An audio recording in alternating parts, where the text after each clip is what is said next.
So welcome back to another episode, and today I get to gush a little bit and talk about Samurai Shodown, also known as Samurai Spirits in Japan for the Neo Geo. And I wanted to go back to the very first time I ever played Samurai Shodown, the very first time I ever saw Samurai Shodown. Now, I talked about this on the show, it was nearly 7 years ago already, and I thought I should do an updated version of some of my thoughts on Samurai Shodown, because I told a personal story. I think it was in like Street Fighter Arcade Tales or something like that, where now I can just sit and really go through Samurai Shodown and talk about it the way I always wanted to. And now, back in the 90s, the early 90s, I was playing Street Fighter 2. I've told you this many times, and it was an incredible fighting game. I loved it. Played it every single goddamn day. And I had my fighting game fix with that. I had played a little bit of Fatal Fury, and then a few other fighting games are starting to come out. Where I went to Hawaii with my parents. What an amazing thing. I think I was 19, I was turned 20. We went to Hawaii, and it was such a great vacation. It's something I'll never forget with them. So, being a young kid, I was a skinny, thin, young guy. But my parents are like, hey, we're going to go off for the evening and do our own thing. Here's $10, go play some arcade games. Get away from me, kid, you bother me. I think they just wanted to have their own time, so I was really excited about it. So I walked way down the road and up this street and all that to this arcade that I had visited 2 days ago with my parents. And then I get to the arcade, and I'm like, I can't really remember the way I came. I think I can, but this is what created some of the anxiety of what happened. This is nuts. This is the first time I saw Samurai Shodown. This is the first time. So I go into the arcade and I'm looking around, and arcades back then were just a wonderland. They were, the bleeps and sounds and the excitement of seeing new games. Just, oh my God, look at that game, and look at this game over here.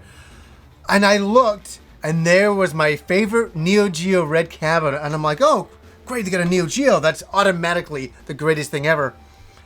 And I go over to it, and there's some kid playing Samurai Shodown. And I'm like, oh, what? And he's like a little kid. That's important to the story.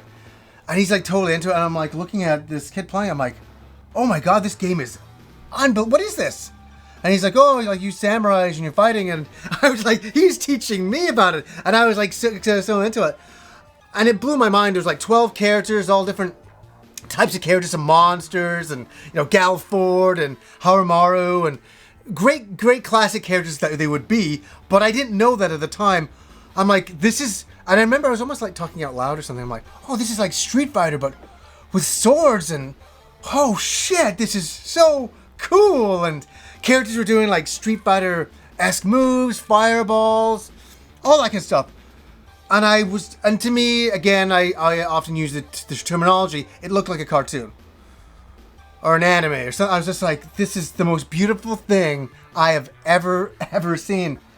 And it blew my mind. And this kid was really into it. And I was like, oh, I'll come back to this arcade machine in a second. But I couldn't take my eyes off it.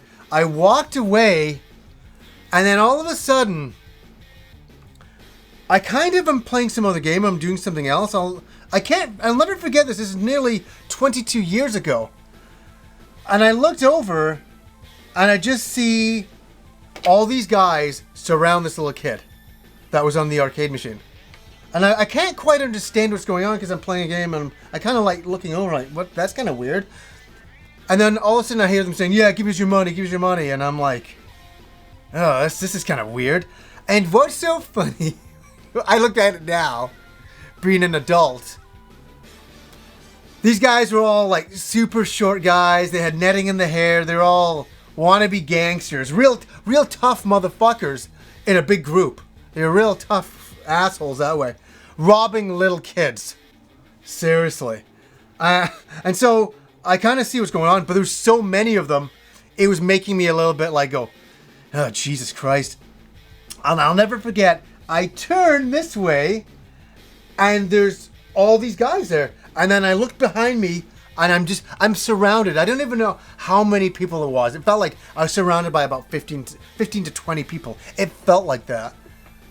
And all of a sudden this guy's in front of me and he's going, "Hey man, did you just get off the plane? Are you a tourist? Are you a tourist?" And I'm like, and I was just like, okay, how do I deal with this? Okay, I'm not being funny. In my mind, I'm looking at this person, I'm like, are you, like, is this a joke? But at the same time, I'm like, there's so many people that I can't make this into a joke. I have to figure out some way around this. And, most people who go to Hawaii are tourists, so he's a local, and he just thought he'd be really cool by going, "You're a tourist, right? You're a tourist. You just got off the plane. I saw you get off the plane, man." I'm like, yeah, I'm a tourist. So let's get this stuff. And yeah, fuck you. You mess with my friends. Blah blah blah. And I'm just like, when did this fucking happen? When the hell did this happen? So I start backing up, and it was the weirdest thing. And I start to get really nervous. I'm like, I don't really know where I am, and I don't really know how to get back. And I'm just surrounded by all these gangsters at this point. And I can't, I could fucking punch this one guy, which I wanted to, what I wouldn't have given. It's so funny, I have such anger, I still remember that moment. It's so frustrating when you can't do anything. And I had to back up, and I just kept saying, "Yeah, man, yeah, absolutely, oh, of course." He's like, "I could kick the shit out of you." I'm like, "Oh, yeah, of course you could. Yeah, you got that." And I'm just backing up. And I finally, I don't know how I did it. I was at an escalator, and I was going down, and there was a security guard. And he didn't, not as though he did anything, he just stood there near the edge. And all of a sudden, I just was going down the escalator, and I talked my way out of it, and I backed the fuck off. And I gotten the hell away from these rotten kids, man. Like, they were all my age, but there were so many of them, as I say. And I must admit, I was freaked out. I was like, because I was out of my home element. And all of a sudden I'm like, where the hell am I? How do I get back? And I ran into my parents and, later on, and they're like, "Oh, hey, did you have a good time?" I'm like, yeah, I had a great time. But that didn't ruin my enthusiasm for Samurai Shodown. It really didn't ruin my enthusiasm for it. I went back to the hotel room that night, and I started drawing.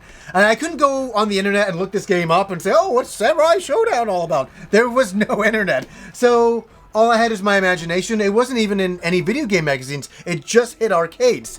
So I started drawing the characters, and I still have the books. I always say this about a lot of my art. I'm going to dig it all up one day and just show it all.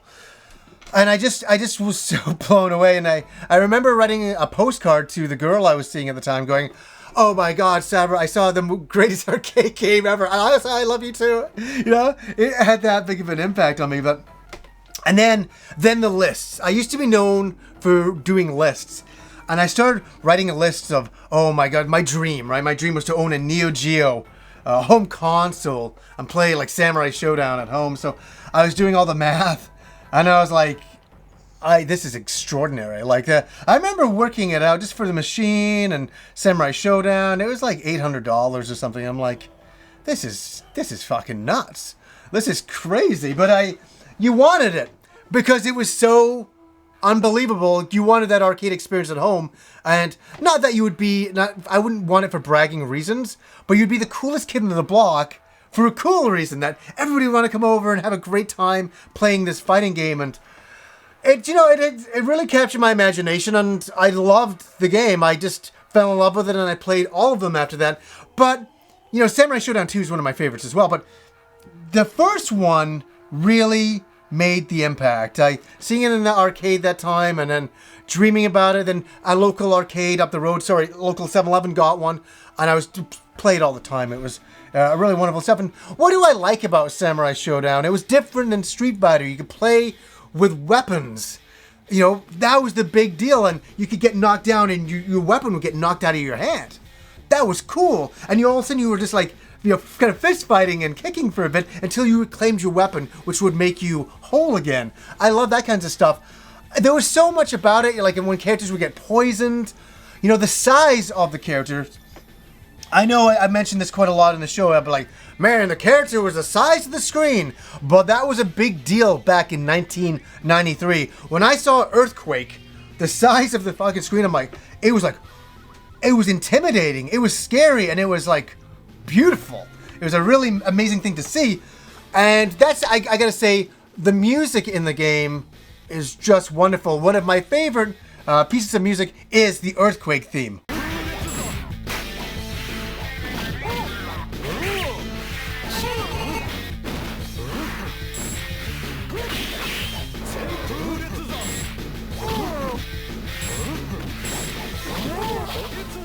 Just like fucking rocking out. I was always hoping I'd get into that stage so I could hear the music, and this was me in the arcade. Here's the little speakers. I'd be like this, right up to any speaker just to hear that music. I'm like, oh, that sounds wonderful. One day I'll have that on CD, type thing. But I remember even Yuzo Koshiro back in the day talking about the music of Samurai Shodown 1, that somebody asked him, this is back in the 90s, what's some of your favorite music that you're listening to right now? And he's like, I can't stop listening to Samurai Shodown.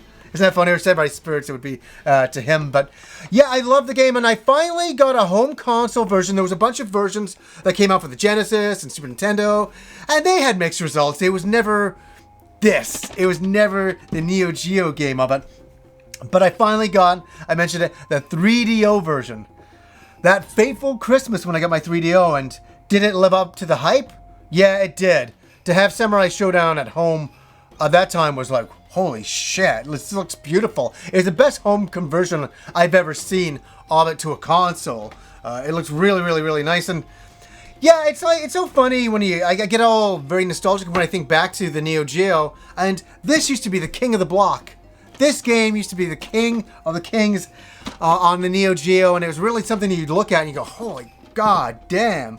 You know, and it really made me as a gamer. It kept my enthusiasm going. It's so amazing to be into video games, isn't it? It really is, and it's been a hobby I've been into for so long, and this is the road when I look back. I'm really happy that I grew up in the time that I did.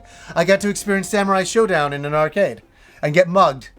You know, or nearly try to get mugged and beaten up, but I narrowly escaped. But yeah, so I just wanted to come in and just talk about how much I love Samurai Shodown, and what an amazing game at the time it was. And I always try to elate it with a memory, because then you really get a sense of how important it was at the time. I can tell you all about the gameplay and slicing up characters and stuff like that. You already know how to do all of that. That's easy. So I just want to share some memories of Samurai Shodown on the Neo Geo. So anyways, guys, until next time.